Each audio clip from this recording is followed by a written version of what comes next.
পাঠ শিরোনাম হিসাব চক্রের ধাপ অনুসরণ করে লেনদেন চিহ্নিতকরণ, লিপিবদ্ধকরণ, হিসাবের বই প্রস্তুতকরণ এবং হিসাব সমীকরণে প্রভাব প্রদর্শন। জাবেদা দাখিলা সম্পর্কে জানতে হবে। দেখো আমি একটু লিখে রাখছি অল্প করে। ইংরেজি জার্নাল শব্দটির বাংলা নামকরণ জাবেদা। ফরাসি জার শব্দের অর্থ দিবস বা দিন হতেই জার্নাল বা জাবেদা শব্দটির উৎপত্তি হয়েছে। জাবেদা হলো হিসাব বিজ্ঞানের একটি রেকর্ড যেখানে লেনদেনগুলো তারিখের ক্রমানুসারে লিপিবদ্ধ করা হয়। এইটুকু জাবেদার আলোচনা গেল। এই জাবেদার মধ্যে দুটি তিনটি পক্ষ আসতে পারে, বা দুটি পক্ষ যদি আসে সেটাকে বলা হয় সরল দাখিলা। অর্থাৎ দেখো লেখা আছে সুন্দর করে, প্রতিটি লেনদেনের সাথে দুইটি হিসাব খাত বা পক্ষ জড়িত থাকে। এক পক্ষ মূল্য গ্রহণকারী, অন্য পক্ষ মূল্য প্রদানকারী। দুতরফা দাখিলা পদ্ধতি অনুযায়ী মূল্য গ্রহণকারী পক্ষকে ডেবিট এবং মূল্য প্রদানকারী পক্ষকে ক্রেডিট করা হয়। এই সাধারণ নিয়ম অনুযায়ী যখন লেনদেনের মধ্যে দুই পক্ষ অন্তর্ভুক্ত থাকে তখন তাকে সরল দাখিলা বা সিম্পল এন্ট্রি বলে। অর্থাৎ আমরা যখন কোনো লেনদেন থেকে জার্নাল করব, যদি শুধু দুটি পক্ষ আসে, যার একটা ডেবিট হবে আর একটা ক্রেডিট হবে, সেটাকে বলা হয় সরল দাখিলা। আর মিশ্র দাখিলাটি হলো দুইয়ের অধিক পক্ষ যদি চলে আসে, তিনটা বা চারটে পক্ষ চলে আসে কোনো জাবেদার মধ্যে, ওই জাবেদারটাকে বলা হয় কি মিশ্র দাখিলা বা কম্পাউন্ড এন্ট্রি। আজকের অ্যাসাইনমেন্ট 1, গৌতম এন্টারপ্রাইজের 31 জানুয়ারি 2021 সালের হিসাব উদ্ধৃতগুলোর নিম্নরূপ দেওয়া ছিল। নগদ ছিল 80,000 টাকা, অফিস সরঞ্জাম 30,000 টাকা, দেনাদার 40,000 টাকা এবং পাওনাদার 45,000 টাকা।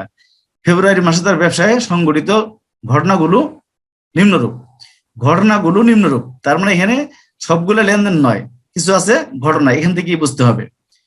ফেব্রুয়ারির 1, দক্ষ ম্যানেজার 20,000 টাকা বেতনে যোগদান করেন। ম্যানেজার যোগদান করছে, 20,000 টাকা বেতন দেওয়া হবে, কিন্তু এখন এই মুহূর্তে দেওয়া হয়নি, সুতরাং এটি লেনদেন নয়। 5 তারিখ আছে 13% প্রদেয় নোটের স্বীকৃতি দানের মাধ্যমে ব্যাংক থেকে ঋণ গ্রহণ 50,000 টাকা, এটি লেনদেন। 6 তারিখে 3 মাসের শোরুম ভাড়া অগ্রিম প্রদান করা হলো 15,000 টাকা। 12 তারিখ ইন্স্যুরেন্স প্রিমিয়াম পরিশোধ করা হলো 1200 টাকা। 14 তারিখে আছে 1 লক্ষ টাকার অফিস সরঞ্জাম ক্রয়ের জন্য চুক্তি স্বাক্ষর করলেন, এটা লেনদেন নাই। চুক্তি স্বাক্ষর করেছেন 1 লক্ষ টাকার পরিমাণ উল্লেখ আছে, আর্থিক অবস্থার পরিবর্তন হয়নি, দুটি পক্ষ আছে, সুতরাং এটি লেনদেন না। 16 তারিখ 3% কারবারি পাট্টায় পণ্য বিক্রয় করা হলো 1,20,000 টাকা, যার নগদে হলো 60% আর ধারে বা বাকিতে হলো 40%। এই কারবারি পাট্টা হিসাবের বইতে মোট টাকা থেকে প্রথমেই বাদ দিতে হয়। অর্থাৎ 1,20,000 টাকার উপর থেকে 3% কেটে 3×3600 টাকা বাদ দিতে হবে। এই 3600 টাকা বাদ দিলে আমার যে টাকাটা থাকবে সেই টাকাটা থেকেই 60% কাটতে হবে, সেই টাকা থেকেই আমার 40% কাটতে হবে। 60% টাকাটা হবে নগদ, 40% টাকাটা হবে বাকিতে। বিক্রি করছি, তাহলে বিক্রয়ের জার্নাল হবে, তখন নগদ আর ডেবিট, প্রাপ্য হিসাব ডেবিট অর্থাৎ দেনাদার ডেবিট, বিক্রয় আয় ক্রেডিট হবে। কিন্তু 3% কারবারি পাট্টা মোট টাকা থেকে একবারে বাদ দিতে হবে। 18 তারিখ মালিক কর্তৃক নগদ উত্তোলন করা হলো 30,000 টাকা। 20 তারিখে আছে একজন দেনাদার নিকট থেকে 30,000 টাকা পাওয়া গেল। 22 তারিখ প্রাপ্য হিসাবের মাধ্যমে পণ্য বিক্রয় করা হলো 5,000 টাকা। 25 তারিখ আছে মালিকের বড় মেয়ের জীবন বীমার প্রিমিয়াম বাবদ পরিশোধ করা হলো 1 লক্ষ টাকা, তার মানে এটা উত্তোলন। 28 তারিখ অগ্রিম প্রদত্ত ভাড়ার 1 মাস অতিক্রান্ত হয়েছে, 1 মাসের মেয়াদ শেষ হয়ে গেছে। এবার কত প্রস্তুত করতে বলছে? 5, 6, 16, 28 এই তারিখের লেনদেনগুলো হিসাব সমীকরণে প্রভাব দেখাইতে বলছে। অর্থাৎ আমাদের যে হিসাব সমীকরণ আছে, সম্পদ সমান দায় যোগ মালিকানা সত্ত্ব, এই সূত্রে আমার প্রয়োগ করে সম্পদগুলা এই 5, 6, 16, 28 তারিখে যে কটা সম্পদ হবে সম্পদগুলো সম্পদের মধ্যে লিখতে হবে, যে কটা দায় হবে দায়ের মধ্যে দায়গুলা লিখতে হবে, আর মালিকানা সত্ত্বের মধ্যে মূলধন লিখতে হবে। তাহলে এর মধ্যে যেগুলো বৃদ্ধি পাবো সেগুলো প্লাস চিহ্ন দিয়ে টাকা লিখতে হবে, যেগুলো হ্রাস পাবো সেগুলো মাইনাস চিহ্ন দিয়ে টাকা বসাইতে হবে। এরপরে যোগ বিয়োগ করলেই ফলাফল চলে আসবে। খ নাম্বার 12, 18, 22, 25 তারিখের লেনদেনগুলো গৌতম এন্টারপ্রাইজের হিসাব বইতে লিপিবদ্ধ করো। ব্যাখ্যা ব্যতীত, যদি আমি অঙ্ক করার সময় ব্যাখ্যা দিয়ে দিছি, তবে তোমরা ব্যাখ্যা বাতিল করতে পারো। বাতিল করে, যেহেতু ওরা ব্যাখ্যা ব্যতীতই লিখতে বলছে, তার মানে তোমরা ব্যাখ্যা বাতিল করে দেবে, অর্থাৎ ব্যাখ্যা লিখবা না, শুধু জার্নালের পক্ষগুলো লিখবা, কোনটা ডেবিট কোনটা ক্রেডিট। আমি জার্নাল করে দিয়েছি কিন্তু ব্যাখ্যাও লিখে রাখছি, তোমরা ব্যাখ্যাটা উঠাবে না। শুধু জার্নাল গুলো দিয়ে দিবে। সংশ্লিষ্ট খতিয়ান হিসাব প্রস্তুত করো, অর্থাৎ এই ডাকের মধ্যে যতগুলো খতিয়ান হবে সবগুলো খতিয়ানি তোমাকে করতে হবে, মাথায় রেখো। এই সমস্যার মধ্যে, এই অ্যাসাইনমেন্টের মধ্যে যতগুলো খতিয়ান হবে সবগুলো খতিয়ানি করতে হবে।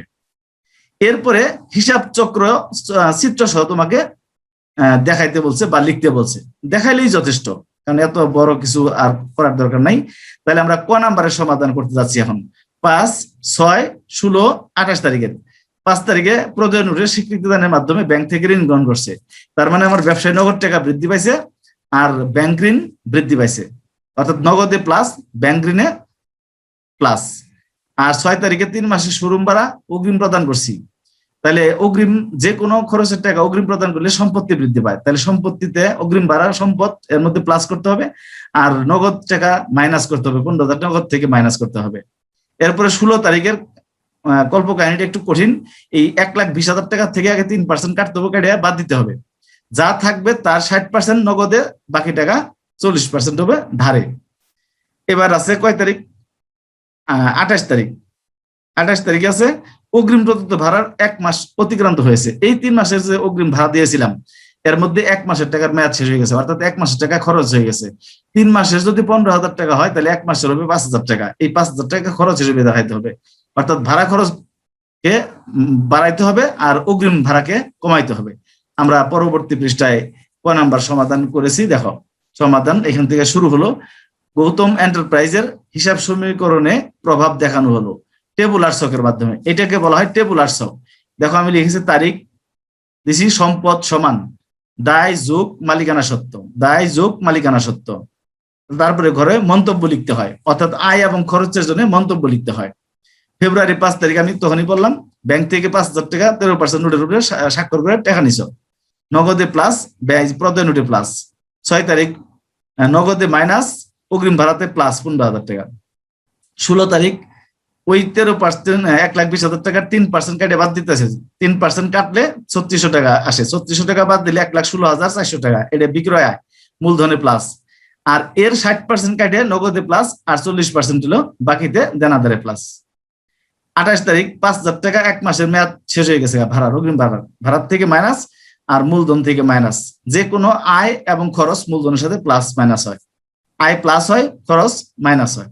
এখন এইটির যোগ বিয়োগ ফল এত টাকা, এখানে ফলাফল এত। এইভাবে ফলাফল নামায় আমরা প্রমাণ করতে পারি এই সমান চিহ্নের বাম পাশে যে 3টা টাকা আছে যোগ করলে মোট হবে 1,61,400 টাকা, সমান চিহ্নের ডান পাশে এই 2টা টাকা যোগ করলে 1,61,400 টাকা হবে। এটাকে আমরা হিসাব সমীকরণে বলি প্রমাণিত, প্রুফ দ্য অ্যাকাউন্টিং ইকুয়েশন। হিসাব সমীকরণ প্রমাণ করে দেখাইতে হয়, অর্থাৎ দুই পাশে যদি মিলা যায়, সমান চিহ্নের বামে এবং ডান পাশে যদি মিলা যায় তাহলে আমরা বুঝতে পারি যে আমাদের অঙ্কটা পুরাপুরি শুদ্ধ হয়েছে।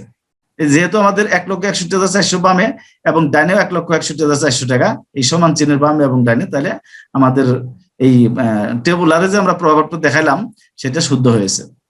এই সমাধানটা তোমরা যেভাবে আছে সেভাবে উঠাবা। তবে খ নাম্বারে যে জাবেদাগুলো করেছি আমি, এই জাবেদা, এই যে ব্যাখ্যাগুলো যে দিয়েছি, এই ব্যাখ্যাগুলো তোমরা দিবে না। 12 তারিখে তোমার কত তারিখের লিখতে বলছিল জার্নাল, একটা হলো 12 তারিখ। তাহলে 12 তারিখের জার্নালটা আমরা লিখছি, বলা হয়েছে যে তোমার ইন্স্যুরেন্সের টাকা, ইন্স্যুরেন্স প্রিমিয়াম টাকা পরিশোধ করছে। তাহলে ইন্স্যুরেন্স খরচ ডেবিট, নগদান ক্রেডিট। 18 তারিখে মালিক কর্তৃক নগদ উত্তোলন করছে 30,000 টাকা। তাহলে উত্তোলন কমা গৌতম। আমেরিকান পদ্ধতিতে মালিক উত্তোলন এবং মূলধনের ডান পাশে কমা দিয়ে মালিকের নাম লিখে দিতে হয়। আমেরিকান পদ্ধতিতে উত্তোলন এবং মূলধন এই দুটার ডান পাশে কমা দিয়ে মালিকের নাম লিখে দিতে হয়। তাহলে উত্তোলন গৌতম, নগদান 18 তারিখ। এবার 22 তারিখে প্রাপ্য বিলের মাধ্যমে বিক্রি করছে, তাহলে প্রাপ্য বিল ডেবিট, বিক্রয় আয় ক্রেডিট। এই ব্যাখ্যাগুলো লিখবা না তোমরা।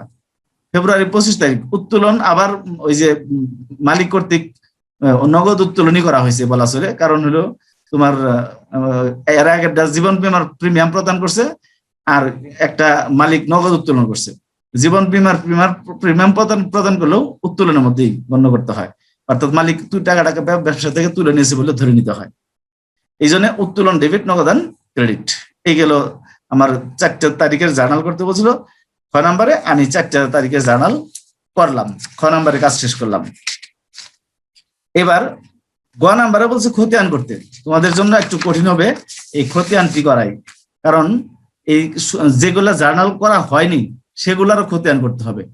তবে তার আগে আমাদের আরেকটি কথা বলা ছিল এখানে, তোমাদেরকে দেখবা তোমরা খেয়াল করে যে এখানে খুব সুন্দর করে বলা আছে যে কোনটি লেনদেন কোনটি লেনদেন না, এটা তোমাকে চিহ্নিত করতে হবে। প্রথমেই বলা আছে হিসাব চক্রের ধাপ অনুসরণ করে লেনদেন চিহ্নিতকরণ, লিপিবদ্ধকরণ, হিসাবের বই প্রস্তুতকরণ এবং হিসাব সমীকরণে প্রভাব প্রদর্শন। তাহলে এই ঘটনাগুলো যে ফেব্রুয়ারি মাসে দেওয়া আছে মিস্টার গৌতমের বইতে, তার মধ্যে ফেব্রুয়ারির 1 তারিখে কথা বলছে একজন দক্ষ ম্যানেজার 20,000 টাকা বেতনে যোগদান করছে। এটা লেনদেন না। আমি যে উত্তর দিয়ে রেখেছি, ঘটনাটি অর্থায়নকে পরিমাপযোগ্য, ঘটনাটির মধ্যে টাকা আছে এবং আর্থিক অবস্থার পরিবর্তন হয়নি, কিন্তু কেউ টাকা নেওয়া নাই দেওয়া নাই, সুতরাং আর্থিক অবস্থার পরিবর্তন হয়নি। তবে দুটি পক্ষ আছে, ম্যানেজারকে নিয়োগ দিছে, দুটি পক্ষ আছে, কিন্তু এটি লেনদেন না। 2-3টা বৈশিষ্ট্যের মধ্যে একটা বৈশিষ্ট্য না থাকলে সেটা লেনদেন হয় না। অর্থাৎ ফেব্রুয়ারি 1 তারিখ আর ফেব্রুয়ারি 14 তারিখ এই দুটি লেনদেন না, এই দুটি শুধু ঘটনা। এই যে ঘটনা ঘটছে এটা তোমাকে বুঝতে হবে, এখানে চিহ্নিত করতে বলছে কোনটি লেনদেন কোনটি লেনদেন না। এই চিহ্নিত করে এই 2টা তারিখ তোমার এইভাবে লিখে দিতে হবে, এই 2টা তারিখ তোমার লেনদেন নয়। এরপরে আমরা খতিয়ানগুলো করেছি। গৌতমের মূলধনের খতিয়ান 1 নাম্বার। এখন খতিয়ান আসলে বাস্তবে তোমরা যদি না দেখো, না করে থাকো, আমি এখান থেকে হুট করে বললেও খুব একটা বেশি বুঝবে বলে মনে হয় না। এগুলো 1 তারিখের ব্যালেন্স দেওয়া ছিল সবগুলোই, মূলধনের টাকা ফেব্রুয়ারি মাসের 1ম তারিখে আমরা ব্যালেন্স বেরি করে নিয়ে এসেছি সবগুলা। এইগুলো মূলধনের খতিয়ানের টাকা। এইভাবে তোমরা খতিয়ানটা করবা, দেখবা 1,05,000 টাকা ব্যালেন্স আসবে। 1 নাম্বার গেল। 2 নাম্বারে আসবে নগদানের খতিয়ান। দেখো এখানে যতগুলো লেনদেন আছে সবগুলোর থেকে কিন্তু টাকা ঢুকবে, প্রত্যেকটা লেনদেন থেকেই টাকা ঢুকবে। ঢোকার পরে দেখো 1,73,640 টাকা হয়েছে নগদানের খতিয়ান। এরপরে আসতে তোমার দেখো দেনাদারের খতিয়ান, হিসাব নং 3 নাম্বার লিখবা। এই দেনাদারের খতিয়ানে প্রথমে লিখতে হয়েছে ব্যালেন্স বিডি 40,000 টাকা, এরপরে বিক্রয় আয় হয়েছে এত টাকা, যোগ করলে এত টাকা হলো, অর্থাৎ 86,560 টাকা। এরপরে 20 তারিখ নগদান 30,000 টাকা ক্রেডিট হয়েছে, তাহলে মাইনাস করলে 56,560 টাকা আমার দেনাদারের ব্যালেন্স থাকলো। অফিস সরঞ্জামের কোন কেনা বেচা হয়নি, জাস্ট ব্যালেন্স বিডিতে আসবে শুধু। 4 নাম্বার খতিয়ান গেল। 5 নাম্বারে পাওনাদার করেছি, এরা শুধু ব্যালেন্স বিডিতে আসবে, অর্থাৎ 1 তারিখে যে ব্যালেন্স দেওয়া আছে সেগুলো শুধু ব্যালেন্স বিডি হিসেবে ঢুকবে। অগ্রিম ভাড়া, এটা দেখো প্রথমে যখন 3 মাসের অগ্রিম ভাড়া প্রদান করছি তখন অগ্রিম ভাড়া ডেবিট করছি, নগদান ক্রেডিট করছি। নগদান লিখে 15,000 টাকা ডেবিট, ব্যালেন্সেও ডেবিট। ভাড়া খরচ 1 মাসের টাকা খরচ হয়ে গেছে, তাহলে কমে গেছে অগ্রিম ভাড়ার পরিমাণ। 5,000 টাকা ক্রেডিট হয়েছে, থাকলো ব্যালেন্স 10,000 টাকা। এরপরে ভাড়া খরচ এই 5,000 টাকার একটা খতিয়ান করা হলো। 13% প্রয়োজনীয় ব্যাংক থেকে ঋণ গ্রহণ করেছিলাম 50,000 টাকা, এটার একটা খতিয়ান হলো, এই ব্যালেন্স হলো ক্রেডিট দিকে। খতিয়ানগুলো সুন্দর করে তোমরা করে দিবা, কারণ খতিয়ান একুরেটলি জার্নাল থেকে না বুঝাইলে তোমাদের এইভাবে বোঝানো একটু কষ্টই আসলে। জার্নাল একবার জার্নাল দেখতে হবে, আবার বুঝাইতে হবে। ইন্স্যুরেন্স খরচের জার্নাল লেজার হবে, খতিয়ান করতে হবে একটা। 9 নাম্বার খতিয়ান করেছি, এই ইন্স্যুরেন্স খরচ মাত্র 1200 টাকা আছে। বিক্রয় আয় এর খতিয়ানটা করতে হবে, এর ব্যালেন্স বেড়েছে 1,21,400 টাকা। এরপরে আমার খতিয়ান আছে উত্তোলনের একটা আর প্রাপ্য বিলের একটা। এই যে উত্তোলনের খতিয়ানের ব্যালেন্স বেড়েছে 40,000 টাকা, আর প্রাপ্য বিলের ব্যালেন্স আসছে 5,000 টাকা। এবার এই পর্যন্তই আমাদেরকে করতে বলছে, কিন্তু আমি এই অঙ্কটাকে প্রমাণ করার সুবিধার্থে এই খতিয়ান থেকে রেওয়া মিল করে দিছি, কিন্তু তোমরা এই রেওয়া মিলটা করবা না। আমি এই রেওয়া মিল করে প্রমাণ করছি নিজেও, আর তোমাদের সুবিধা হলো যে আমাদের পূর্বে যা করেছি সব শুদ্ধ আছে। এতে এই 2 পাশ দেখো মিলে গেছে, 3,21,400 টাকা। এটা তোমরা রেওয়া মিলটা করবা না, কিন্তু অ্যাসাইনমেন্টের মধ্যে ঢোকাবা না, কিন্তু মাথায় রেখো। কিন্তু আমি তোমাদেরকে বুঝার সুবিধার্থে আমি রেওয়া মিলটাও করে দিছি, তাতে তোমরা বুঝতে পারবা যে পূর্বের যে লেজার গুলো করেছি, জার্নাল গুলো করেছি, সবগুলো আমার শুদ্ধ আছে। এই জন্য আমি রেওয়া মিলটা করে দেখাইছি, তবে তোমরা রেওয়া মিলটা উঠাবা না। এবার আসো ঘ নাম্বারে বলছে আমাদের হিসাব চক্র চিত্র সহ দিয়ে বলছে। এই যে চিত্র সহ আমি হিসাব চক্রটা দিয়েছি, এর মধ্যে আমি তোমাদেরকে বলছিলাম এই যে একটা বিপরীত দাখিলা আছে, বিপরীত দাখিলা দেখো খেয়াল করে এই জায়গাটাতে বিপরীত দাখিলা, আর এই আছে কার্যপত্র, এই দুটাকে বলা হয় ঐচ্ছিক ধাপ। আর বাকি 9টা থাকবে যে, সেই 9টাকে বলা হয় প্রধান বা মৌলিক ধাপ। তাহলে হিসাব চক্রের মৌলিক ধাপ কয়টি? 9টি। আর ঐচ্ছিক ধাপ কয়টি? 2টি। তাহলে আমাদের গ নাম্বার পর্যন্ত শেষ হয়ে গেল। তাহলে আমাদের অ্যাসাইনমেন্টের পুরো কাজ মোটামুটি শেষ হয়ে গেল। আমাদের অ্যাসাইনমেন্টে যে নির্দেশনায় যেভাবে করতে বলছিল আমরা মোটামুটি সেভাবে করলাম। প্রথমে আমাদেরকে বলছিল টেবুলার ছকে কয়েকটা লেনদেনের কাজ প্রদর্শন করতে, আমরা প্রদর্শন করেছি প্লাস মাইনাস দিয়ে, হ্রাস বৃদ্ধি দেখাই দিছি টেবুলার ছকের মাধ্যমে। তারপরে কয়েকটি লেনদেনকে জাবেদা করতে বলছিল, সেই সাথে আমাকে চিহ্নিত করতে বলছিল কোনটি লেনদেন কোনটি লেনদেন নয়, আমি সেটাও করেছি। আর পুরা ডাকের থেকে আমি খতিয়ান গুলা করেছি, মোট খতিয়ানের সংখ্যা দাঁড়াইছে 12টি, তোমরাও করবা 12টি খতিয়ান হবে। আর লাস্টে আমাদের কাছে এই অ্যাসাইনমেন্টে চেয়েছিল হিসাব চক্র।